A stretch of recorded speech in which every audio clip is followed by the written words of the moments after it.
لە فستیڤالێک ڕۆژەکەدا موزیک و هەڵپەڕکەی ئازەربایجان پێشاندرا. هند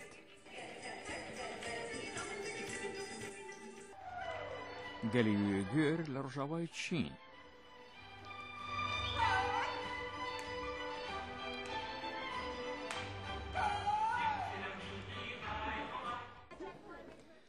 ڕێگای بازرگانی کۆن کە بە ڕێگای ئاوریشم ناسراوە هەر لە ئەوروپاوە بگرە ڕۆژهەڵاتی ناوەڕاست و بەناو هیندستانەوە تاکو و چین دەڕوات. بازرگانان و مسیۆنەرەکان لە دەرێژایی ئەو ڕێگە بازرگانیە کۆنەدا کاڵکیان لە زمان و کاڵتوری یەکتر وەرگرت. زۆر لەو کۆچبەرانەی لە ئەمریکان ڕێشان دەگەڕێتەوە ئەو ناوچە و دێن بۆ ئاڵگۆڕکردنی دابوونەریتەکانیان. هەندێک شتومەکیان لە ئاسیای ناوەڕاستەوە هیناون.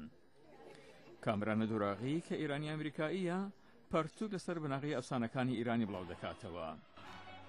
فاریمە وێرنجی لە کۆڵێنەرێکە لە هونەر و هەڵپەڕکەی کاری دەستی زۆر لە وڵاتانی ڕێگە ئاوریشمی کردووە. تاجیکستان و ئەفغانستان و ئوزباکستان و ئازەربایجان و ئێرانی چین و تاوک و هیندستان.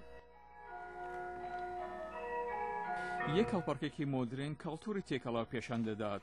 خانەوادەی وان چاوچان چینیین بەڵام لە ئەندونوسیا ژیاون. ئەو هەردوو کەڵتۆر لەم هەڵپەڕکێدا پێکەوە گرێ دەدات. من زۆر حەز لە جوڵانەوە و لە یەکچوونیان دەکەم و هەروها شۆخیەکەی کە لە سەمای میلەتانی دیکە بەدی ناکرێت. نیمە حکمەت ئەندازیارەکە سنتۆر لێ دەدات. هەر لە مناڵیەوە حەزی لە مۆزی کردووە.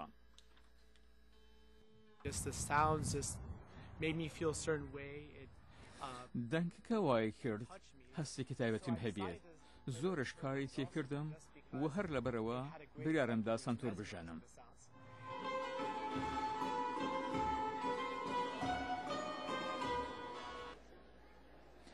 مۆزیکەکە کە سەرنجی بێنەرانی ڕاکێشا مێهران کە دۆڵی دەدا دەڵێ چاوەڕوانی کەڵتوری ڕێگای ئاوریشمیان کرد. هەستێکی جوانان پێدەدەن لە ڕاستیدا دیان و لەبارەی سازەکەەوە پرسیارم لێ دەکەن ئەمە چییە؟ چۆن لێ دەدەیت؟ ئەمە شتێکی گەورەیە و پێ خۆشحاڵم. شارلن سۆیر بۆ ناساندنی موزیک هەڵپەڕکی هۆنراوەی ڕێگای ئاوریشم لە ساڵی 1986 لە سان فرانسیسکی و دەوروبەریدا گروپی بالێتی ئەفسانە دروست کرد. ئەو هەروەها ئەم فستیڤاڵی سازدا و دەڵی کالیفۆرنیا بەشێکە لە ڕێگای مۆدرنی ئاوریشم. کەسانێکی زۆر کۆ دەبنەوە کە وەکو هونەرمەند لە ئەزمون و شارەزای یەکتری کەڵک وەردەگرن. ئەمە هەڵێکی باش دەڕەخسێنە بۆ پێکەوە گرێدانی گەلان لە زۆر ڕووەوە بەو شێوەی کە لە ڕابردوودا لە ڕێگای ئاوریشم بینیومانە. ئەو دەڵێ بە هیوایە ئەم فستیڤاڵی هەڵپەڕکی و مۆزیکی ڕێگای ئاوریشم بکاتە فستیڤاڵێکی ساڵانە. ئەمە ڕاپۆرتێک بوو لەلایەن بەشی کوردی ڕادیۆی دەنگی ئەمریکا.